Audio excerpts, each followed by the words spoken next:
Was I ever enough? I thought love was about patience, sacrifice, proving yourself.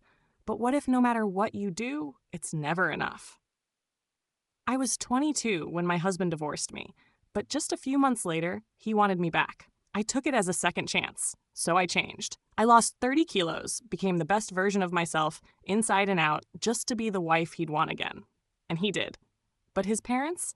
They didn't. They told him he was making the biggest mistake of his life. And suddenly, the man who swore he loved me was unsure again. Still, I gave him everything. I was patient, loving, devoted. I waited for him to come see my family, to make things right. He never did. I cooked for him, traveled hours just to see him for a few minutes. But deep down, I was terrified, because I knew he could leave me at any moment. And then he did. One night, I found a video. He was at a wedding, dancing, surrounded by women. When he had promised, he'd only sit.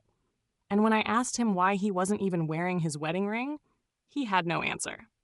That's when I knew I was fighting for something that had already ended. After the second divorce, I tried to rebuild myself. I started posting online, sharing my thoughts, my faith, and yet my ex called me a hypocrite. He told me I had ruined everything, that if I had been better in our first year of marriage, we'd still be together. Then he confessed the worst. His mother never accepted me. She never even wanted to give me a simple necklace when we first met because she couldn't believe her son wanted to marry someone overweight. And now, I'm stuck. I know I've changed. I know I'm beautiful. I know other men notice me. But inside, I feel nothing. The thought of him moving on, giving another woman the life I dreamed of, it eats me alive. I want to let go, but how do you stop loving someone who made you feel like you were never enough? Tell me, how do you move on from a love that made you lose yourself?